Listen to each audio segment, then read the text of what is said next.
The alien queen pointed at me from the crowd and said, "That's the man who will be my husband." Hudson had never been important enough to stand in the front row of anything, which was why he found himself wedged between a Centaurian diplomat whose breathing apparatus wheezed like a broken accordion and a Swedish trade representative who kept checking her phone. The Zephyra temple soared above them all, its crystalline spires catching the light of the system's binary stars and scattering it into colors that Earth's atmosphere had never bothered to invent. He'd been sent here because someone at the Colonial Engineering Corps had needed a warm body to fill a seat, and Hudson was exceptionally warm-bodied and exceptionally available, mostly because his supervisor still hadn't forgiven him for that incident with the gravity regulator on Europa Station. The summit had been going on for 3 days, which was approximately 2 days and 23 hours longer than Hudson's ability to pretend he understood interstellar politics. Various dignitaries had made various speeches about various treaties, all of which boiled down to, "Please don't blow each other up," delivered in the kind of diplomatic language that could make a sandwich order sound like a declaration of war. Hudson had spent most of his time cataloging the building's structural supports and wondering if the Zephyra had discovered some exotic matter that let them build temples that looked like they should collapse under their own weight, but didn't. His datapad contained more notes about architecture than politics, which would probably get him fired if anyone ever checked. The crowd had fallen silent about 10 minutes ago, which Hudson had barely noticed because he'd been trying to calculate the load-bearing capacity of what appeared to be a floating staircase made entirely of compressed light. Then the silence deepened, became the kind of quiet that makes you look up even if you're not paying attention, the kind that presses against your eardrums like the universe itself is holding its breath. Queen Hazel emerged from the temple's inner sanctum, and Hudson's brain temporarily forgot how to process visual information in any useful way. She was tall, impossibly tall, her skin the color of polished, sterling silver that seemed to generate its own luminescence. Her eyes glowed with a soft amber light, no pupils visible, just that steady radiance that made him think of binary code made flesh, of stars translated into something approximating human form. She wore robes that moved like liquid mercury, and her ears, those long, elegant ears, swept back from her face in graceful curves that would have made every elf-obsessed fantasy fan on Earth weep with joy. Hudson had seen pictures, of course. Everyone had seen pictures. But pictures were like trying to understand the ocean by looking at a glass of water. She descended the crystalline stairs with movements that suggested gravity was more of a polite suggestion than a physical law, and the entire assembled delegation from 47 star systems watched in reverent silence. Her eyes swept across the crowd, and Hudson went back to studying his datapad because whatever was happening was definitely above his pay grade. He was scrolling through his notes on the temple's foundation structure when the silence somehow became even more silent, which he hadn't thought was physically possible. The Centaurian diplomat's breathing apparatus stopped wheezing. The Swedish trade representative actually looked up from her phone. Hudson glanced up, mildly curious about what could cause such a dramatic shift in atmospheric tension. Queen Hazel stood halfway down the staircase, perfectly still, her arm extended. Her finger pointed directly into the crowd with the kind of unwavering certainty usually reserved for GPS satellites and very determined bloodhounds. Her voice emerged from translation fields positioned throughout the temple, carrying in dozens of languages simultaneously, a chorus of intention that made the air vibrate. Hudson's earpiece translated it into English with a precision that felt almost apologetic about delivering such absurd information. "That human, he will be my king." Hudson looked to his left, where surely she must be pointing at someone important. The Swedish trade representative stared back at him, her face pale. He looked to his right. The Centaurian diplomat had somehow managed to lean away, despite having a relatively rigid exoskeleton. He looked down at his hand, which still held a small appetizer he'd grabbed from a passing server about 20 minutes ago. It appeared to be some kind of crystallized fruit, though fruit was probably generous given that it had been grown on a planet where plants had evolved without any concept of photosynthesis. He was holding it halfway to his mouth, frozen in the act of eating what might technically qualify as alien produce. Hudson looked back up at Queen Hazel. Her finger remained steady, pointing at him with the kind of absolute certainty usually reserved for fundamental constants of the universe. Her glowing eyes met his, and he saw something there that his engineer's brain couldn't quite categorize.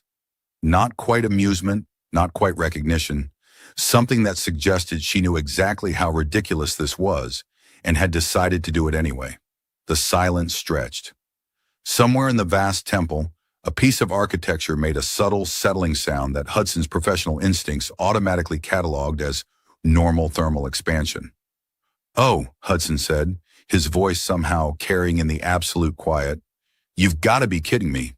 The next 6 hours unfolded with the kind of surreal bureaucratic efficiency that made Hudson wonder if he'd accidentally ingested some hallucinogenic compound from that crystallized fruit.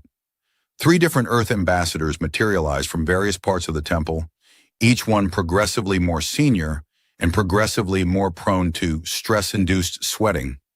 The third one, a man named Gerard, who apparently held some position important enough to warrant gold braiding on his suit, grabbed Hudson by the shoulders and shook him like a malfunctioning vending machine.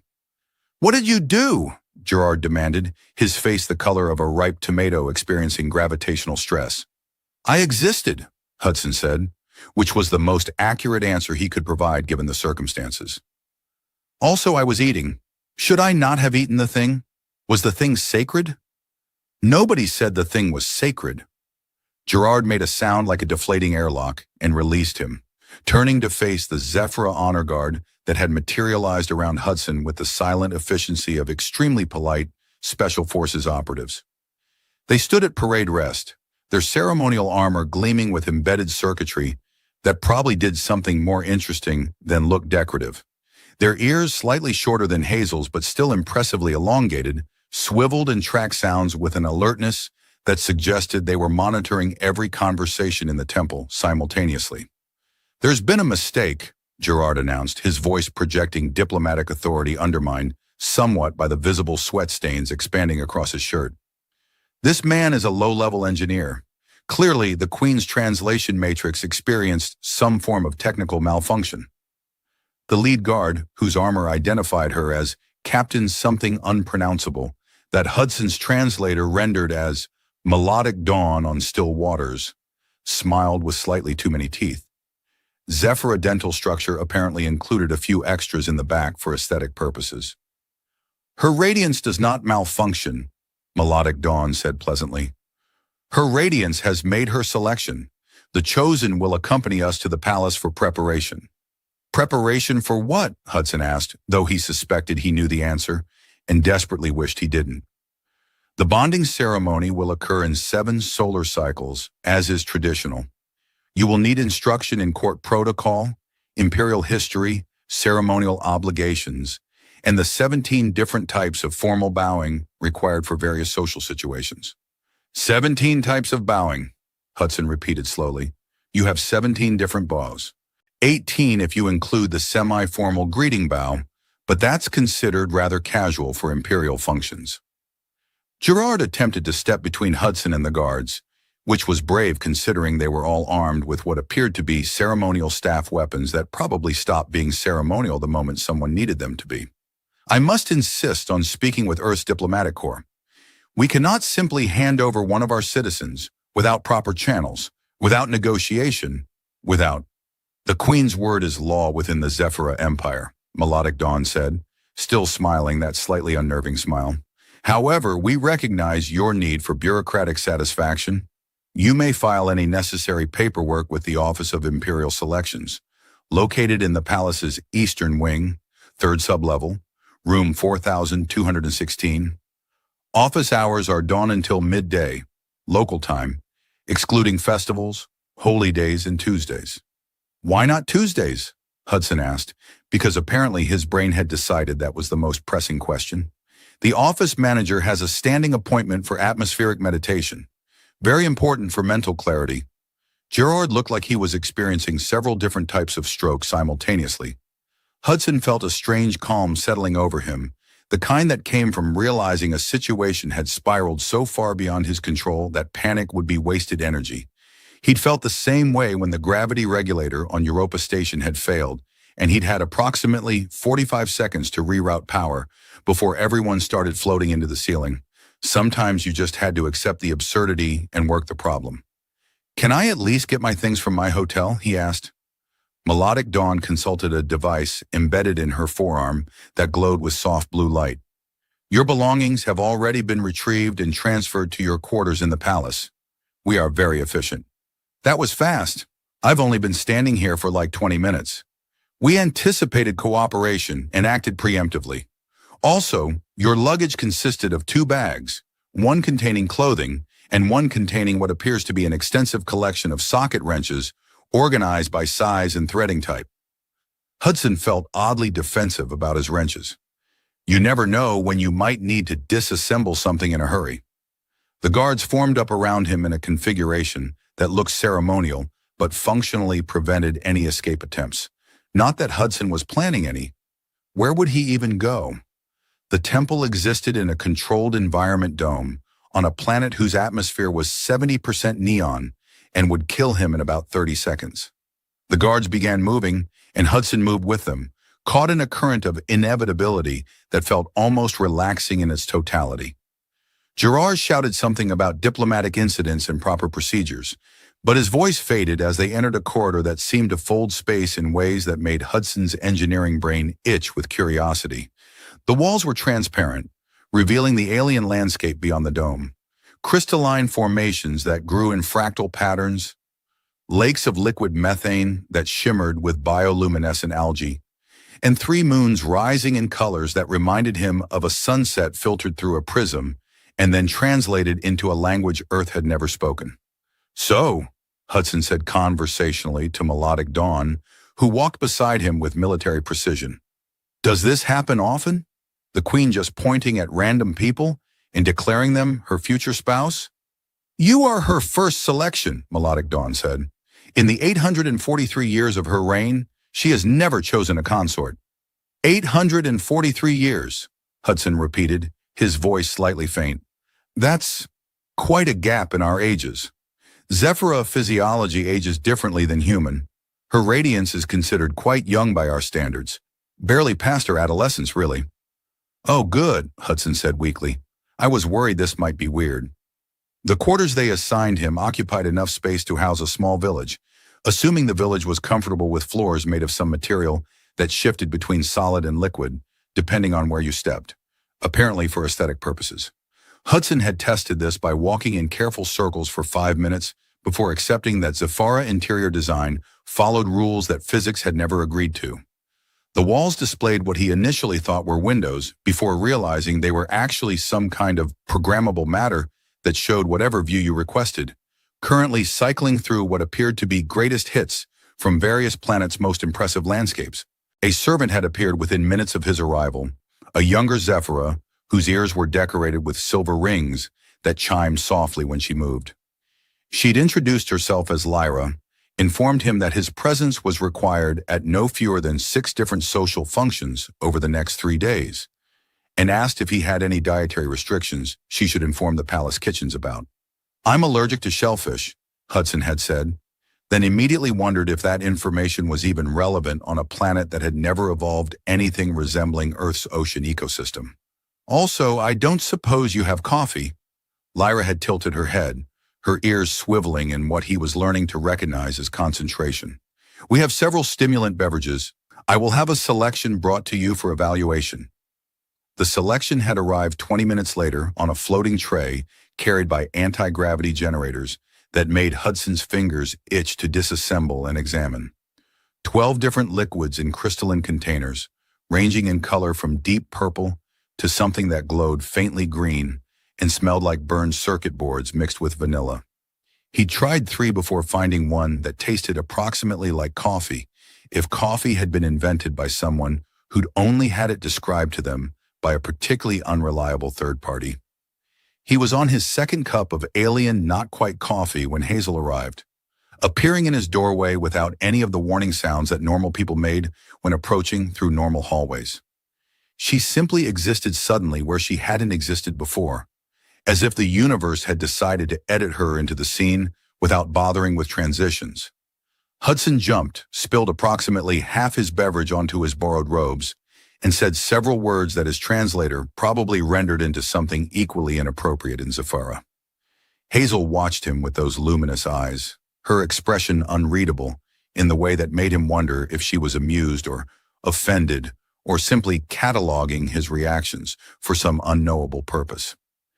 "You didn't knock," he said, wiping ineffectually at the stain spreading across his chest. "This is my palace," Hazel said, her voice carrying harmonics that suggested she was speaking multiple frequencies simultaneously, and his translator was just picking the most relevant ones. Knocking implies requesting permission to enter one's own domain. Most people still knock. It's called politeness. Also boundaries. Very important concept in human psychology. She glided into the room, and Hudson noticed that her feet didn't quite touch the floor, hovering perhaps a centimeter above the surface. Either she was naturally levitating, or her robes contained some kind of anti-gravity technology woven into the fabric. With Zafara engineering, both options seemed equally plausible. "You're uncomfortable," she observed, and it wasn't a question. "I'm wearing robes made of fabric I can't identify, drinking stimulants from plants that probably photosynthesize using radiation instead of sunlight. And according to multiple people with very serious expressions, I'm supposed to marry an 800-year-old alien queen who pointed at me for reasons nobody will explain. So yes, uncomfortable covers it, though I'd also accept bewildered, confused, and questioning my entire understanding of causality." Hazel's ears tilted forward slightly, a gesture he was beginning to associate with interest. She moved closer, close enough that he could see the subtle patterns in her silver skin, fractals that repeated at different scales like living circuitry. "You wish to know why I chose you," she said.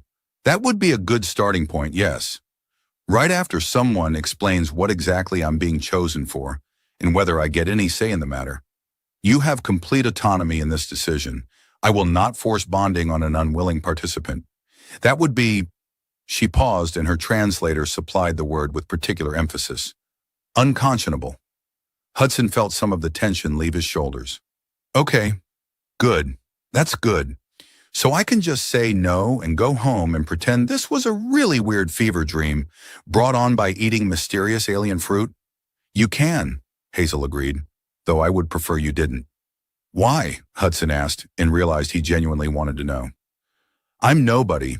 I calibrate waste recycling systems on colony ships. I'm not diplomatic. I'm not important. I don't know anything about running an empire, or whatever it is that consorts are supposed to do. There were probably 300 humans at that summit who were more qualified for whatever this is." Hazel was quiet for a moment, and her eyes dimmed slightly, the glow reducing to something almost candle-like. She turned away from him, facing the wall currently displaying what appeared to be a canyon system on some desert world, where the rocks grew in geometric patterns.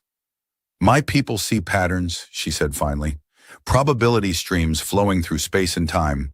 When I look at crowds, I see futures branching like infinite trees, each choice creating new possibilities. Most humans appear to me as blurred potentials, their futures too chaotic to predict with any clarity." "That sounds exhausting," Hudson said, because it did. "It is," she admitted, and something in her voice made her sound younger than 800 years, more tired than any being should be. "But when I looked at you, Hudson, who calibrates waste recyclers, I saw something different. I saw one clear thread running through the chaos, one possibility that led somewhere I needed to go." "Where?" She turned back to him, and her eyes brightened again. "I don't know yet. That's what makes you interesting." The palace revealed itself in layers over the next 2 days, each one more elaborate and politically treacherous than the last.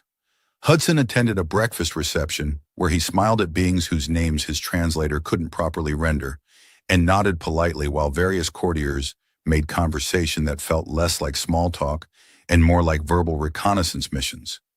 A dignitary from the southern provinces mentioned the weather 3 times in a way that suggested weather was actually code for something else entirely, possibly military positioning or trade agreements or the proper way to fold ceremonial napkins. Hudson had no idea and suspected his confusion was obvious. Lord Vex materialized at his elbow during the second reception, a tall Zafara whose ears drooped with age and whose smile reminded Hudson of a maintenance manual's warning section about hazardous materials. His robes were darker than Hazel's, deep purple threaded with silver that caught the light like spider silk strung with mercury. "The chosen adjust well," Vex said, his voice carrying the kind of smoothness that made Hudson immediately distrust every word. "How fortunate for the Empire that Her Radiance has finally selected a consort. 8 centuries is quite a long time to remain unbonded." "I'm still not entirely sure what bonding involves," Hudson admitted, because lying seemed pointless when everyone could probably tell he was completely out of his depth. "The orientation materials Lyra gave me were very thorough about 17 types of booing, but somewhat vague on the actual relationship expectations." Vex's smile widened, showing those extra teeth in the back. "The bonding ceremony is sacred, of course. It aligns quantum signatures at the subatomic level, creating a resonance between paired individuals. Very romantic, also irreversible, but I'm sure that was mentioned somewhere in the materials." "It wasn't," Hudson said, his voice carefully neutral, while his brain screamed several variations of what and why and absolutely not. "An oversight, surely. But then, Her Radiance has always been somewhat—" Vex paused as if selecting words from a menu of increasingly concerning options. "Impulsive in her decision-making. The prophecy of the wandering star has been debated by scholars for millennia, and yet she believes she can identify its fulfillment by simply pointing at a random human. Fascinating approach to cosmic destiny." Hudson's engineering instincts, trained to identify structural weaknesses and potential failure points, suddenly applied themselves to the conversation. Vex wanted something, and whatever it was lived somewhere in the space between his words like pressure building in a compromised seal. "What prophecy?" Hudson asked, because if he was going to be involved in cosmic destiny, someone should probably explain what that meant.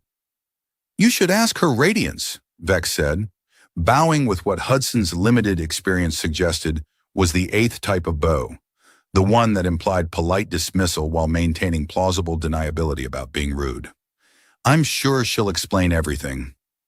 Eventually, Hudson found Hazel in the gardens, which existed inside an environmental dome within the larger environmental dome, creating layers of artificial atmosphere that his engineer's brain found simultaneously impressive and slightly excessive.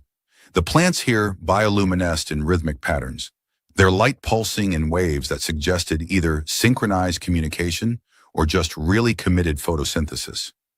Hazel stood beneath something tree-like, its branches crystalline and translucent, reaching toward an artificial sky that displayed constellations from her homeworld.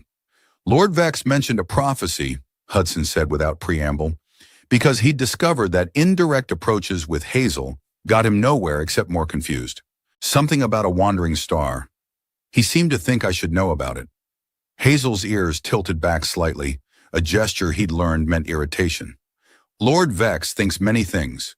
Most of them are designed to create uncertainty and leverage it for political advantage." "So there is a prophecy." "There are dozens of prophecies. My people have been recording probable futures for thousands of years. Most of them contradict each other. Some predict glory, others disaster. Several suggest we'll all become sentient energy beings and abandon physical form entirely." She plucked a glowing flower from a nearby bush, its petals shifting through color spectrums as she held it. "The wandering star prophecy is particularly vague.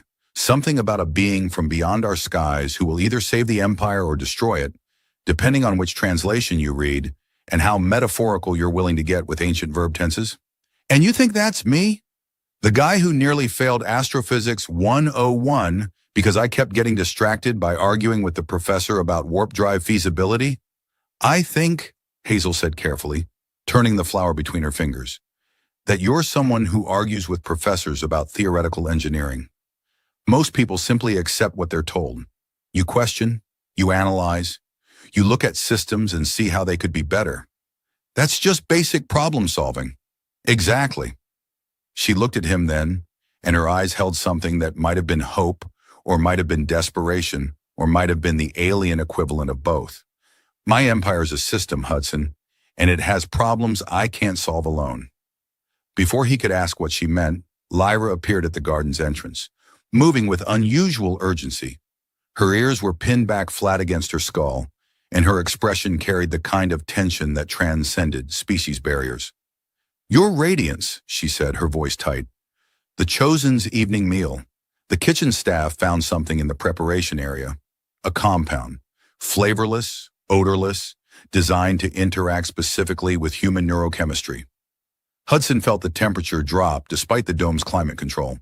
"Poison. Technically a neurological disruptor," Lyra corrected. "It would have caused progressive cognitive decline over several weeks, untraceable unless you knew exactly what to look for." Hazel's entire demeanor changed, the serene queen vanishing behind something colder and far more dangerous. The flower in her hand crystallized completely, its petals turning to glass. "Who had access to the kitchen?" "We're investigating, Your Radiance." "But," Lyra hesitated, glancing at Hudson. "The compound was placed in a container of coffee substitute, specifically requested by the Chosen. Only palace staff knew about that request." Hudson looked at Hazel, who was now glowing slightly brighter, her skin luminescent with what he suspected was either anger or some kind of biological threat response. "So someone in your palace wants me cognitively disrupted. Any idea why?" "Several," Hazel said grimly. "None of them good." Hudson spent the next 18 hours being assigned bodyguards who followed him with the dedication of particularly loyal shadows, undergoing medical scans that involved more invasive probing than he was entirely comfortable with, and learning that palace security took poisoning attempts with the kind of seriousness usually reserved for structural hull breaches on deep space vessels. The investigation had turned up 3 suspects, all of whom had convenient alibis and political connections that made prosecution complicated. Melodic Dawn had explained this while looking like she wanted to personally throw someone out an airlock, which Hudson appreciated, even if it didn't solve anything. He'd also been moved to different quarters, these ones apparently more secure and featuring walls that could turn opaque and generate some kind of energy shield at a moment's notice. The technology was impressive. The fact that he needed it was less so. Sleep came poorly on an alien world where the day-night cycle lasted 36 hours, and his circadian rhythm had given up trying to adapt.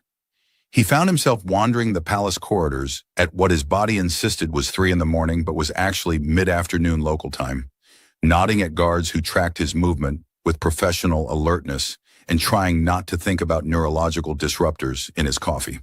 The observatory dome rose from the palace's highest tower, a sphere of transparent material that made the surrounding architecture look modest by comparison. Hudson had spotted it from his window and decided that if someone was going to kill him anyway, he might as well see something interesting first. The guards stationed at the entrance exchanged glances but didn't stop him, apparently deciding that the Chosen had clearance to enter wherever he wanted, assassination attempts notwithstanding. The interior took his breath away despite his determination to remain unimpressed by Zephyr excess. Holographic projections filled the space, displaying galaxies in 3-dimensional detail, star systems rotating in miniature, nebulae rendered with such precision he could see individual gas clouds forming stellar nurseries. In the center stood Hazel, her hands moving through the projections, manipulating gravity wells and quantum fields with gestures that controlled technology Hudson couldn't begin to understand. "I knew you'd come here," she said without turning around. "Your probability vision thing?" Hudson asked, stepping carefully between holographic star clusters. "No, you're an engineer. Engineers can't resist a good observatory." She gestured and the projections shifted, galaxies spiraling away to be replaced by something closer, more immediate. 2 star systems appeared, connected by lines of light that pulsed with rhythmic energy. One system he recognized as Sol, Earth's sun rendered in miniature glory. The other burned with binary stars, their light the same colors he'd seen in Zephyra's sky. "Gravitational resonance," Hazel said, and her voice carried a weight that suggested this was the answer to questions he hadn't known to ask. "Our systems are quantum entangled on a cosmic scale, not close enough for traditional gravitational influence, but connected through dimensions your physics barely acknowledges exist. When I look at probability streams, I see how our futures are braided together." Hudson studied the display, his mind automatically cataloging the data, analyzing the connections. "How long has this been going on?" "We detected it 800 years ago, right around the time humans were developing gunpowder and arguing about whether the Earth was round. She manipulated the projection, and the timeline rewound, showing the entanglement growing stronger over centuries. It's been increasing, exponentially. In another 50 years, the resonance will reach critical threshold. What happens then? I don't know, that's the problem. Hazel's hands dropped and the projection froze. My people can see probable futures, but this entanglement creates interference. Every calculation I run shows our systems affecting each other in ways that should be impossible. Every projection I make branches into chaos. Except, she turned to face him, and her eyes dimmed to something almost human. When I looked at the crowd that day, I saw every future that could happen if I chose any other person, and in 97% of them, our civilizations destroyed each other within the next 20 years. Hudson's mouth had gone dry. And if you chose me? The probability stream became clearer. Not certain, never certain, but possible. A path where the entanglement stabilizes instead of catastrophic resonance, where our peoples learn to coexist instead of tearing reality apart at the quantum level. She laughed, and it sounded brittle. I chose you because the universe's probability matrix suggested you were the least likely option to end in mutual annihilation. Romantic, isn't it? You chose me because I'm chaos, Hudson said slowly, the pieces assembling in his head like components in a complex system. Not because of prophecy or destiny or whatever Lord Vex thinks, because I'm random, unpredictable, the one variable you can't calculate. Yes. Hazel moved closer, and for the first time since he'd met her, she looked uncertain. Every other choice was someone who fit patterns I could predict. Politicians who would negotiate predictably. Scientists who would research according to expected models. But you argue with professors. You carry socket wrenches to diplomatic summits. You make decisions based on logic that doesn't follow any pattern I can see. That's not exactly a glowing endorsement of my decision-making skills. No, she agreed. But it means when the entanglement reaches critical threshold and our realities start bleeding into each other in ways no one can predict, having someone who thinks in unpredictable ways might be exactly what we need. She reached out, hesitated, then touched his hand. Her skin was warm, the silver surface smooth but not cold like metal. I'm not asking you to save the universe, Hudson. I'm asking if you want to try figuring out this problem with me. Hudson looked at their hands, human and Zephyra, connected by choice and cosmic accident. Someone tried to poison me yesterday, probably because they think I'll mess up whatever political game they're playing. Probably, Hazel agreed. Lord Vex has been positioning himself for a power play for decades. Your presence disrupts his carefully laid plans. Several other court factions feel similarly threatened. So staying here means dealing with assassination attempts and political intrigue while trying to prevent our star systems from destroying each other through quantum resonance. Yes, and going home means I spend the rest of my life wondering if I could have helped prevent an apocalypse. Also, yes, Hudson thought about his apartment on Earth, his job calibrating recyclers, the comfortable predictability of a life where the biggest danger was incorrect torque specifications. Then he thought about standing in this observatory with a woman who could see futures and had chosen him anyway, about star systems entangled like they'd been waiting centuries to find each other. I'm going to need better coffee, he said. The real stuff, not whatever synthetic approximation Lyra keeps bringing me. If I'm preventing cosmic disasters, I need proper caffeine. Hazel's face transformed, her smile bright enough to rival the binary stars in the projection. I can arrange that. And someone needs to explain the 17 types of bowing, because I keep using the wrong one, and people look at me like I've just insulted their ancestors. That can also be arranged. And you have to promise to actually explain things instead of speaking in riddles. If we're doing this, I need clear communication and fewer mysterious prophecies. Hazel's ears tilted forward and she squeezed his hand gently. I promise to try. Though I should warn you, some things really do only make sense as riddles. Hudson sighed, but he was smiling. Of course they do. Why would anything about this situation be straightforward? The holographic projection continued rotating behind them, Two star systems connected by light and probability, and one improbable human who'd been holding an appetizer at exactly the right moment. Above them, through the observatory's transparent dome, three moons rose in their impossible colors, and somewhere in the palace below, people plotted and planned while the universe held its breath, waiting to see what chaos and choice would build together. The bonding ceremony took place 7 solar cycles later, exactly as tradition demanded, though Hudson had spent most of those cycles arguing with protocol officers about whether he really needed to memorize 600 years of imperial lineage when he could just access a database.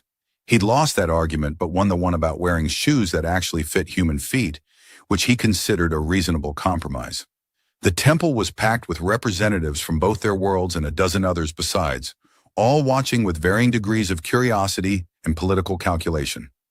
Hudson stood at the base of those impossible crystalline stairs, wearing robes that Lyra had assured him were appropriate, and trying not to think about the fact that Lord Vex was somewhere in the crowd, his poisoning attempt having been traced back to his household and resulting in his exile to a remote province where he could plot ineffectively for the rest of his extended lifespan. Hazel descended the stairs with that same gravity-defying grace, but this time Hudson knew what he was looking at. Not just a queen or an alien or a cosmic probability calculator, but a person who'd been trying to save 2 civilizations and had decided that a random engineer with socket wrenches might somehow help. The absurdity of it still made him want to laugh, but he'd learned that sometimes the universe's best solutions were the ones that made the least sense. The ceremony itself involved more chanting than Hudson had anticipated, and a device that looked like a crystalline tuning fork which, when activated, apparently did something to their quantum signatures at the subatomic level. He felt nothing except perhaps a slight warmth, though that might have been nerves or the fact that several thousand beings were watching him promise to figure out cosmic entanglement with someone he'd known for less than 2 weeks. When it finished, Hazel took his hand, and they faced the assembled crowd together. Hudson spotted Gerard in the diplomatic section, looking like he'd aged a decade from stress, but managing a thumbs up that transcended cultural barriers. The Swedish trade representative was filming everything on her phone, probably already composing the mother of all social media posts. "So," Hudson said quietly, just for Hazel, "are we married now, or is this more of a quantum partnership situation?" "Both," Hazel said, her eyes bright with amusement. "The quantum bonding creates a resonance between us. The legal ceremony means you're now officially consort to the Zafar Empire. Congratulations. You have voting rights in the Imperial Council. Do I get a parking space?" "You get 17 parking spaces distributed across the palace grounds according to the same protocol that governs the 17 types of bowing." "Of course it is."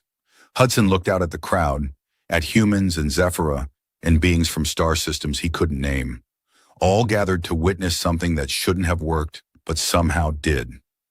"What happens now?" "Now we have a reception with approximately 400 guests, most of whom will want to speak with you about trade agreements and political alliances. Then tonight there's a formal banquet with 12 courses, and tomorrow the real work begins." "The saving our star systems from mutual destruction work?" "That would be the one." Hazel's expression grew more serious, though her hand remained steady in his. "I've assembled a team, physicists from both our worlds, engineers who specialize in quantum mechanics, mathematicians who understand probability theory. They've been working on models, but they need someone who thinks differently, someone who looks at impossible problems and asks irritating questions about fundamental assumptions." Hudson grinned. "I can do irritating questions. It's basically my primary skill." They descended the stairs together, and the crowd parted for them with the kind of choreographed precision that suggested someone had been rehearsing this. Hudson noticed melodic Dawn standing at attention near the entrance, her expression almost proud. Lyra waited near the reception hall, already coordinating what looked like a small army of servers carrying refreshments on those floating trays. Hudson still wanted to disassemble. The reception was exactly as overwhelming as Hazel had predicted. A blur of conversations in multiple languages about topics ranging from agricultural trade to quantum field theory to someone's very strong opinions about ceremonial music selection. Hudson smiled and nodded and made mental notes about which dignitaries seemed genuine and which ones reminded him of Lord Vex in concerning ways. An Earth ambassador cornered him near the refreshment table and spent 10 minutes explaining how Hudson's bonding had somehow resolved a 3-decade trade dispute, though Hudson couldn't quite follow the logic involved. "It's because you're unpredictable," Hazel explained later, when they'd finally escaped to a balcony overlooking the alien landscape. 3 moons hung in the sky, painting everything in colors that still didn't have names in any Earth language. The trade dispute was stalled because both sides kept making calculated moves. You introduced chaos into the system. Suddenly, everyone had to recalculate, and in recalculating, they found solutions they'd been too entrenched to see before. "So I'm a diplomatic chaos agent?" "Among other things." She leaned against the railing, and for the first time since he'd met her, she looked genuinely relaxed. "The research team wants to meet with you tomorrow. They have 17 different theories about the entanglement, most of which contradict each other. 17 seems to be your civilization's favorite number. It has significant mathematical properties in base 13 arithmetic. We find it aesthetically pleasing." Hudson looked up at the moons, thinking about probability streams and quantum resonance and the sheer cosmic coincidence that had put him in exactly the right place, at exactly the right moment to be pointed at by a queen who could see futures. "Do you think it'll work? The research, I mean. Can we actually stabilize the entanglement?" "I don't know," Hazel admitted. "That's what makes it terrifying and exciting in equal measure. For the first time in 800 years, I'm looking at a future I can't predict. The probability streams are too chaotic, too dependent on choices that haven't been made yet." She turned to face him, and her smile was real, unguarded. "But I think that's the point. We can't calculate our way out of this. We have to build something new. No pressure or anything. Enormous pressure, actually. But I find I'm more optimistic about enormous pressure when I have someone to share it with, especially someone who brings socket wrenches to diplomatic summits." "They're still in my luggage," Hudson said. "You never know when you might need to fix something." "I'm counting on it." They stood together on the balcony while the reception continued inside, while 2 civilizations tried to figure out how to coexist, while star systems light years apart remained entangled by forces neither fully understood. Hudson thought about his apartment on Earth, about the life he'd left behind, about Gerard's apoplectic face and melodic Dawn's too-many-tooth smile, and Lyra's patient explanations of 18 different types of bowing. He thought about Hazel, 800 years old and young by her people's standards, who'd looked at millions of possible futures and chosen the one that made the least sense because it was the only one that gave them a chance. "So," he said, taking her hand again, feeling that quantum resonance humming between them at frequencies he couldn't consciously perceive but somehow felt anyway. "Tomorrow we start trying to prevent cosmic apocalypse. Tonight, do you think anyone would notice if we skipped the formal banquet and I showed you how to properly calibrate a waste recycling system?" Hazel laughed, and the sound carried across the balcony like music, like possibility, like the beginning of something neither prophecy nor probability could have predicted. "I think," she said, her eyes bright with genuine joy, "that would be exactly the kind of unpredictable choice that brought you here in the first place." Above them, the 3 moons continued their eternal dance, and between star systems separated by light years and connected by quantum threads, the universe watched and waited to see what an engineer and a queen could build together, from chaos, choice, and one perfectly timed moment of absurdity in a crowded temple hall. The end. Hudson's improbable journey has ended, or perhaps it was just the beginning. From an ordinary engineer holding a crystallized fruit in a crowded temple to the husband of an alien queen, tasked with preventing a quantum collapse of 2 star systems. Not so bad for someone just wanting to take a look at the buffet. Sometimes the universe doesn't need heroes who fit the mold. Sometimes it needs socket wrenches, terrible jokes, and engineers asking frustrating questions about fundamental assumptions. Sometimes the most important thing we can do is say yes to the absurd and see where it leads. If you enjoyed this journey through quantum entanglement and cosmic coincidences, do me a favor. Subscribe to Sci-Fi Pulse, where we explore the bizarre, impossible, and wonderfully unpredictable corners of science fiction.